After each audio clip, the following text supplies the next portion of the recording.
DHG. This is my conclusion for Perfect Dark Zero. How bad is it? Sorry, if you're a fan of the game, I thought it was bad. And per the normal situation, as I'm playing the game, I write down pros, I write down cons, and I write down things that are somewhere in between that are highly subjective. I'm going to start off with the pros. The first pro, great graphics for its time. There's not a lot to complain about on the graphical front. The presentation is just utterly amazing. Rare has always been good with this, especially back then in the day.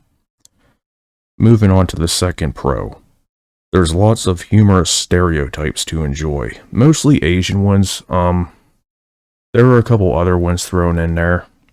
But it's mostly the Asian voices that will just have you laughing. If you find that sort of thing funny, I do. Call me racist for it. I really don't give a shit. Third pro. Some weapons are fun to use. Yeah, like the FAK-16, which is kind of like this game's version of the M16A2.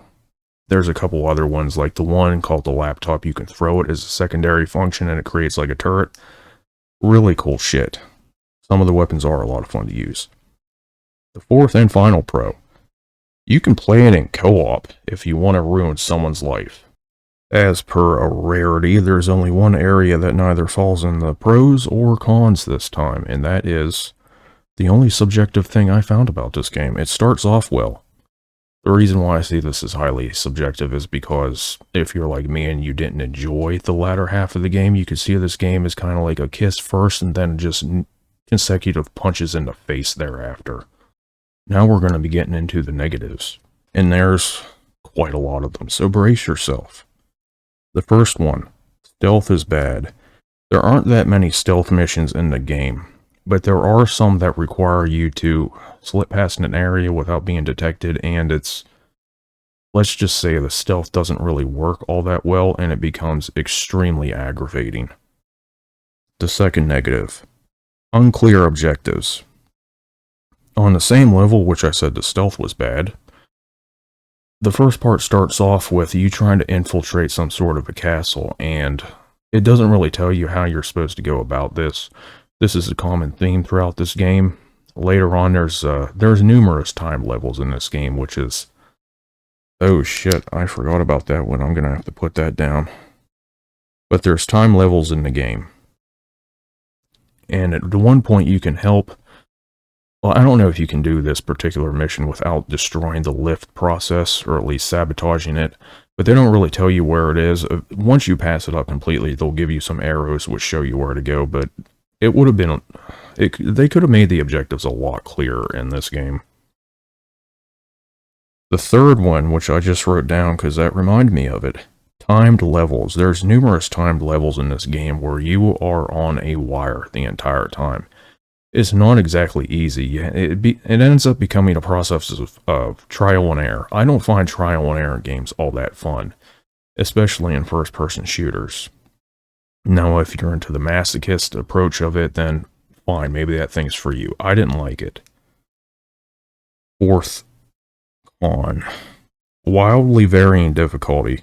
The game starts off somewhat easy. I didn't have any problems with the first couple levels, but by the time I got to the 9th mission, I think it's the 9th mission, the one where you're all in the jungle. Let me pull it up here. Yeah, it was a ninth mission. This one was a freaking nightmare. I hated this. I was ready to quit playing the game, trying to get through this goddamn mission.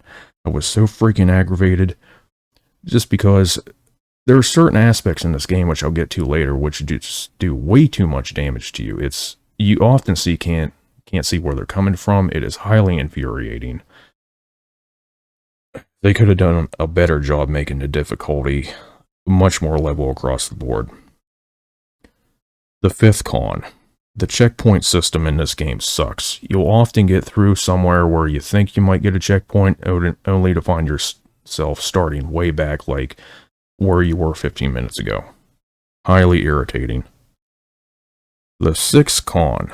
The controls are sluggish, often unresponsive. Yeah, I noticed this right out of the gate. It's the first thing pretty much anyone would notice. I had to turn the sensitivity all the way up on both the camera and the aim. and it still felt extremely, extremely sluggish. 7th con. Damage pushing character backwards is horribly annoying, and I didn't really notice this all that much until this level. During this level, your whole objective is to cross this bridge. It kind of reminds me of the bridge crossing in the game Black, which I love that game, where you cross Grozny Bridge, except this game, it leads you to the impression that you're supposed to fight your way through this when, as I said earlier, with unclear objectives, the whole point is to take that staircase that's right there. It's off to your right at the beginning. You go up there, and you go a little further up past this machine gun, and there's something that you hack that zip slides you across the whole thing. I tried to fight my way through this bridge like 4 or 5 times before I thought there's got to be a better way through this, because this isn't possible. Every time you just get shot, your character takes like 2 or 3 steps back, and you can't move forward. I wanted to break my controller and pretty much everything in my sight in half at that point. Not good. I lost track of how many bad things there were about this game at this point, so I'll just read the rest off.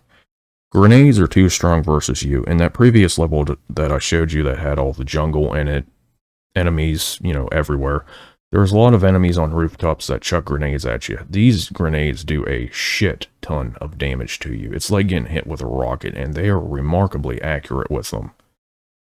Way too much damage. I know they're grenades. I know. They blow up. They're gonna kill you. But it is a game. They're supposed to balance this shit out, and it is not balanced whatsoever. The next con. The narrative sucks. I was kind of hoping that the game would get better as time went on. That the narrative might actually be something serviceable that you could work with and look back and go, well, at least they wrapped it up well.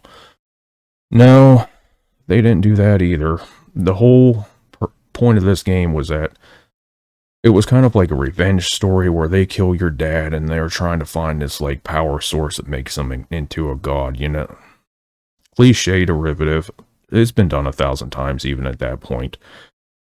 It wasn't good. Voice lines are repetitive and annoying. Yeah, especially on levels that you're struggling to get through like this one with that Scottish prick. You want to strangle him by that point. Like, dude, just shut up. I don't want to hear your stupid voice anymore. That level where it's one of the time missions, I'll get back to it here. You're fighting your way through here, and you're going to fail a lot because you're not going to know where to go, and you're going to have that Scottish prick in your ear the whole time saying, the mission's failed, Joanna. Or however he says it, I really don't care. The weapon swap shares the same button with weapon pickup. This was annoying right off of the bat because you're trying to swap weapons while you're in combat, and if you happen to be standing over a weapon that an enemy dropped, you're going to swap to their weapon, which is horribly disorienting, and you have to go through the animation process, which means you're not going to be able to shoot back until that process is done. They do it much better in later games throughout, first-person shooters in history. Even at that point, I think some of the games are starting to employ this mechanic where you just hold the button down, and that picks up the weapon instead of just everything sharing the same button with the same exact function. Like, holding it down is different than tapping it. If you've ever set up custom controls for a Steam game, you could infinitely map games with the same button as long as Rockstar does this all the time. But in this, if you just happen to be walking over a weapon and you want to swap weapons, you're just going to pick up a new one. The controls are sluggish. Did I say that already?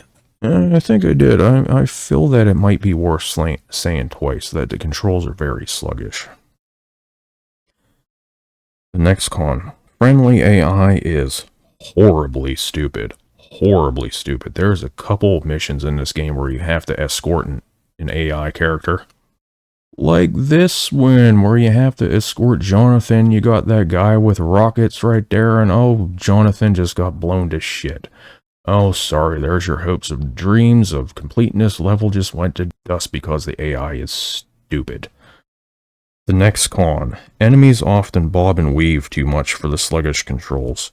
There was one level in particular that really drove me nuts with this. Let me see if I can find it. Instances like this, where you just see enemies weaving back and forth. Now, normally this shouldn't be an issue, but I mean, because you do that in game, you can track and kind of predict people's movements.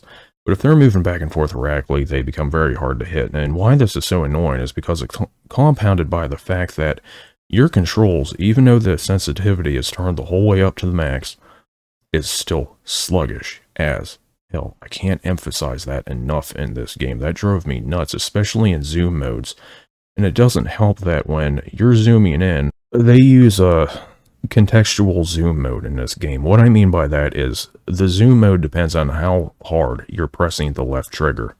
If you're just barely pressing it, you might get a ×2 zoom, but a ×2 zoom in this game is ridiculously magnifying. It's like a ×6 in real life. And if you hold it the whole way in like you're doing in most first-person shooter games, what's become the norm, you get the full zoom. And it becomes horribly disorienting when you zoom in, zoom out. If your crosshairs aren't right over them, it takes too long to track their movement, get on target, and shoot them. So, there you have it. I've got 4 pluses for the game. The one's kind of a plus, the co-op, you know, if you want to ruin someone else's life with this game. One subjective thing, and more negatives than I care to count. So, yeah, there it is. Perfect Dark Zero. It's pretty bad.